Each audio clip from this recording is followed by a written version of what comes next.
আমার ধারণা যে এই ২৬টি খাল ঠিকমতো আছে কিনা, তো নামেও থাকে কিন্তু নাই, কি বলে যে প্রবাহ। তার যে প্রবাহও নাই, তারপরে যে লেন্থে থাকার কথা, যে ওয়েটতে থাকার কথা, সেগুলি নাই।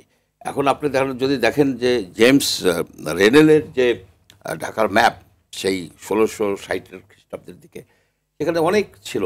যেমন আপনি দোলাই নদী, তারপরে নড়াই নদী। আপনার এইখানে নড়াই নদীকে রামপুরা খাল বলা হতো। তা আমি যখন জাতীয় নদী রক্ষা কমিশনে ছিলাম, আমরা যে লিস্ট করছিলাম, সেখানে কিন্তু এটাকে নড়াই নদী হিসেবে লিস্ট করা হয়েছে। এটা নদী, এটা আসলে নদী। এ ধরনের আরও অনেক ছিল। এখন এই প্রক্রিয়াটা হচ্ছে যে একটু একটু করে দখল করে, তারপরে আপনি সেখানে বাড়িঘর করা হয়, কিন্তু এটাকে উদ্ধার করা যায়। একটা প্রক্রিয়া হলো যে আপনি যদি সিএস ম্যাপ ধরেন, সেই 1910 সিএস ম্যাপে যতটুক ছিল, ঠিক ততটুক জায়গার ভিতরে যত স্ট্রাকচার আছে, সেগুলিকে আপনি চিহ্নিত করে যদি বলে দেন যে এগুলি বিক্রিযোগ্য না, এর প্রপার্টি ভ্যালু কমে যাবে, এখানে কিন্তু আর নতুন করে কিছু হবে না। এটা কিন্তু করা যায়। আপনার এখন যে খালগুলি দেখানো হচ্ছে, সেটা তো সিএসের যে সময় যা ছিল, ১১০ বছর ১৫ বছর আগে যা ছিল, তার তুলনায় তো আপনার 1/3ও নাই, কোনো জায়গায় নাই। এটা একটা বিষয়, দখলের এই বিষয়টা জটিল, কিন্তু এটা করা সম্ভব যদি অ্যাডমিনিস্ট্রেশন, সরকার যদি ঠিকমতো উদ্যোগ নেয়।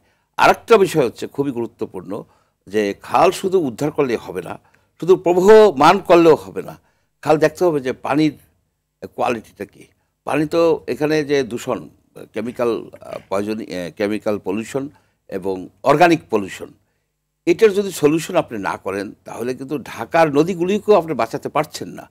আমি বলি যে কিভাবে যায়, আপনি দেখেন যে ঢাকার যতগুলি বাড়িঘর আছে, সেই বাড়িঘরগুলির 5%-এরও মানে সিওরেজ বা ব্ল্যাক ওয়াটার যেটা বলে, যেটি স্টুল এবং ইউরিন যে পাইপ দিয়ে যায়, সেটা যাওয়ার কথা হলো সিওরেজ লাইন দেওয়া, অনলি 5% যেতে পারে এই এই পাগলায়, সায়দাবাদে।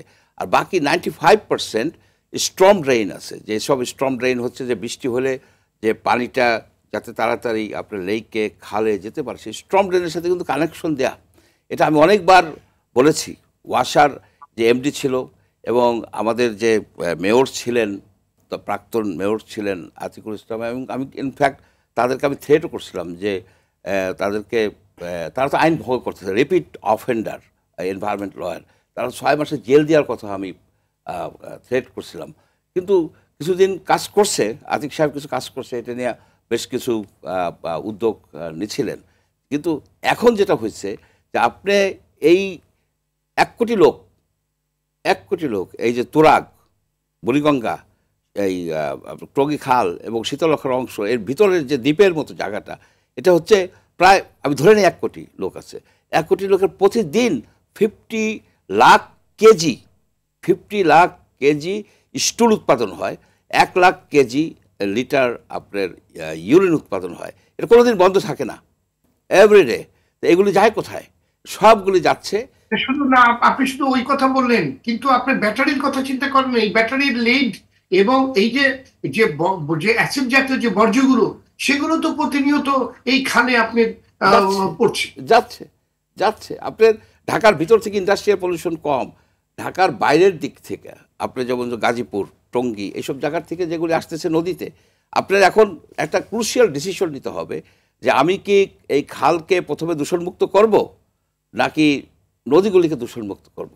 আপনি যদি নদীকে দূষণমুক্ত করতে চান, তাহলে খালের যে এন্ট্রি পয়েন্ট, যেখানে নদীর সাথে তারা যোগ হয়েছে, সেখানে আপনি ট্রিটমেন্ট প্ল্যান করা দরকার, সেখানে লিনিয়ার ট্রিটমেন্ট প্ল্যান করা দরকার, লম্বি পানি, যাতে অ্যাটলিস্ট আপনার পানিটা মোটামুটি আপনার দূষণমুক্ত করে আপনি নদীতে ছাড়তে পারেন, তাহলে আপনি নদী বাঁচাতে পারবেন। কিন্তু খালগুলি কিন্তু আপনার থাকবে, আপনার পলিউটেড থাকবে। এখন খালগুলিকে যদি পলিউশন মুক্ত করতে হয়, তাহলে তো আপনার এই প্রত্যেকটা বাড়ির যে সুয়ারেজ লাইন, সে বন্ধ করতে হবে, হুইচ ইজ ইম্পসিবল। সেই জন্য আমরা অনেক আলাপ আলোচনা করে একটা প্রপোজাল বা একটা সাজেশন হচ্ছে যে আপনার এখন তো আর এমন হয়ে গেছে, ঢাকা সিটি এত বিল্ট আপ এরিয়া হয়ে গেছে, যার ভিতর দিয়ে আপনি সুয়ারেজ লাইন এই ওয়েস্ট ওয়াটার এবং ব্ল্যাক ওয়াটার নেওয়ার মতো অবস্থা আর নাই। অনেক জায়গায় আছে দুটো পাইপই বসবে না, এরকমও জায়গা সেখানে মিক্সড করতে হবে, কিন্তু এটা তো আর সম্ভব হচ্ছে না। এখন করতে হবে আপনার এই বাড়ি বাড়ি যদি করা হয় সম্ভব ট্রিটমেন্ট প্ল্যান্ট, তা না করে আপনি যদি জাস্ট মনে করেন নিকেতন এলাকার জন্য যদি একটা ট্রিটমেন্ট প্ল্যান্ট করেন হাফ বাড়ির, তাহলে আপনার ওই জায়গার যত ওয়েস্ট মানে সিওরেজ লাইনের সবগুলি ট্রিটমেন্ট করলে, এটাকে বন্ধ করলেন। ধানমন্ডি এলাকা, আপনার গুলশান এলাকা, এখন ডিসেন্ট্রালাইজ ট্রিটমেন্ট প্ল্যান্ট করতে হবে। ওই দাসের কান্দে আপনি যেন তেন ভাবে আপনি 6 তলা বাড়িগুলোকে আপনি 10 তলা কিংবা 15 তলা করার অনুমতি দিচ্ছেন, অথচ কোন সভ্য দেশে পৃথিবীতে কখনো আপনার এই জায়গাগুলো ইনশোর না করে বাড়ি বাড়ানো কিংবা বিল্ডিং করার অনুমতি দেওয়া হয় না।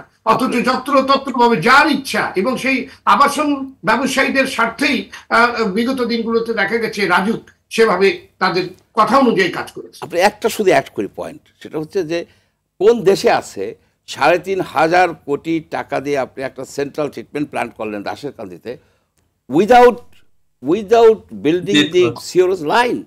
আপনি সিওরেজ লাইন নাই, সেখানে তারা কি করতেছে, আপনার যে হাতির ঝিলের পানি সেটা তো ওয়েস্ট ওয়াটার, সেটা তো আপনার সিওরেজ ব্ল্যাক ওয়াটার না, এটা তো স্টুল না, ওটা তো ইউরিন না, সেগুলিকে ট্রিটমেন্ট করে পয়সা খরচ করতেছে আননেসেসারি।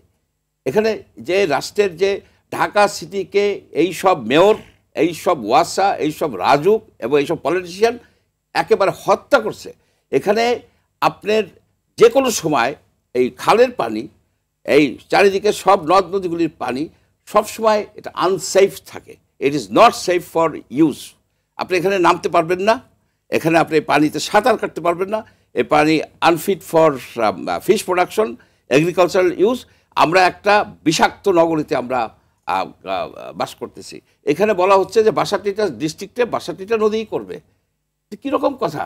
ঢাকার চারদিকে নদী বিষাক্ত, আপনার গাজীপুরের সব নদী বিষাক্ত, টঙ্গীর দিকে যান, আপনি নারায়ণগঞ্জের দিকে যান, সব দিকে, মুন্সিগঞ্জের দিকে যান, সব দিকে নদী বিষাক্ত।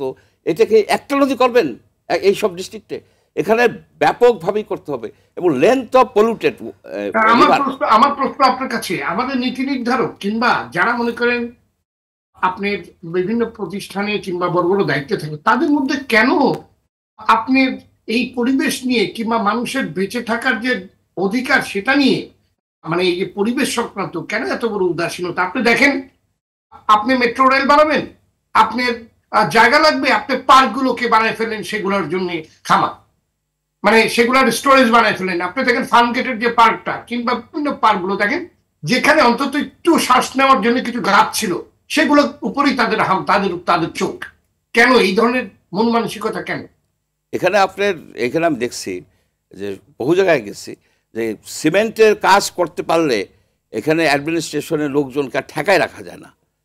আপনি দেখেন হাতির ঝিল, বিল্ডিংয়ের পর বিল্ডিং জাতীয় করে ফেলতেছে, এখানে স্ট্রাকচার করতে কন্টিনিউয়াসলি চলতেই আছে, কারণ সেগুলোতে টাকা আছে। হাতির ঝিল মানে ঝিল, ঝিল মানে পানি, পানির কিছু নাই। ওই পানির ওয়াটার কোয়ালিটি কি, ওই পানির যে ওখানে কি কোনো হাঁস আছে, ওখানে কোনো পাখি আছে, ওখানে সরীসৃপ আছে, এগুলির কোনো ব্যবস্থা রাখা হয়েছে? কিছুই রাখা হয় নাই। ওই ধরনের কোনো চিন্তাই করা হয় নাই।